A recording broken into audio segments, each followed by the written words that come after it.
চাষবাসের ক্ষেত্রে সেটা ধান চাষ হোক বা সবজি চাষ হোক, আমরা যে অত্যধিক হারে রাসায়নিক সার এবং রাসায়নিক কীটনাশক প্রয়োগ করার ফলে যে মারাত্মক রকমের পার্শ্ব প্রতিক্রিয়াগুলো হচ্ছে সেটা কল্পনার বাইরে। আমাদের সারাউন্ডিং যে চড়ুই পাখি, প্রচুর পরিমাণে চড়ুই পাখি দেখা যেত, সেটা কিন্তু সেই হারে এখন দেখা যায় না। চড়ুই পাখির সংখ্যা অনেকটা কমে গেছে। এর প্রধান কারণ হলো এই ধরনের অত্যধিক হারে রাসায়নিক সার এবং রাসায়নিক কীটনাশক ব্যবহার।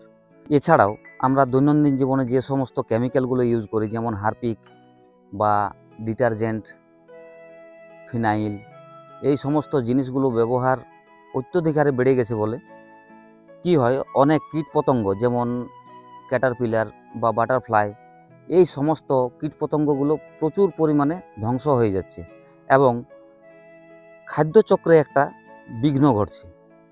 প্রথম একটা পাখি যেটা মানুষের বসত বাড়ির সারাউন্ডিং তারা বসবাস করতে শুরু করে, এবং এটাই একমাত্র পাখি যেটা সমস্ত কান্ট্রিতে পাওয়া যায় শুধুমাত্র আন্টার্কটিকা বাদ দিয়ে।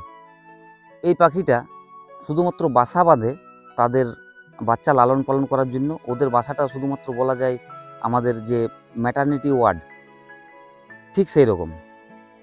তারা কিন্তু মানুষের আশেপাশে ব্যালকনি, খড়ের ছাউনির উপর, বিল্ডিংয়ের ছাদে, এই সমস্ত জায়গায় এই পাখিগুলি বসবাস করে।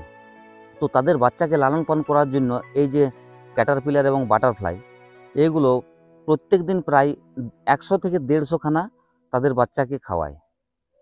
তাহলে যেহেতু এই কীটনাশক ব্যবহার করার জন্য এই কীটপতঙ্গগুলো মারা যাচ্ছে, তাদের খাবারের অভাব হচ্ছে এবং খাদ্যচক্রে একটা বিঘ্ন ঘটছে। তার জন্য এই চড়ুই পাখির সংখ্যা প্রচুর পরিমাণে কমে গেছে।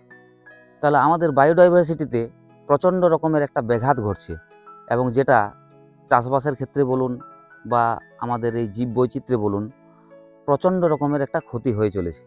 চায়নাতে 1952-তে বা সেই সময় একটা ঘটনা ঘটেছিল, আমার চোখে অন্তত জঘন্য ধরনের একটা ঘটনা। সেখানে একটা চড়ুই পাখি নিধন অভিযান চালিয়েছিল। কারণ কি? সেটা হচ্ছে যে অনেক দানা শস্য নাকি খেয়ে ফেলে, যার জন্য এই প্রজেক্টটা তারা করেছিল, এবং সেটার যে কি মারাত্মক সাইড এফেক্টে তারা ভুগেছিল সেটা তারাই জানে। কারো এই ব্যাপারটা নিয়ে জানার থাকে তাহলে অবশ্যই কমেন্ট করবেন, আমি আলাদাভাবে একটা ভিডিও তৈরি করব।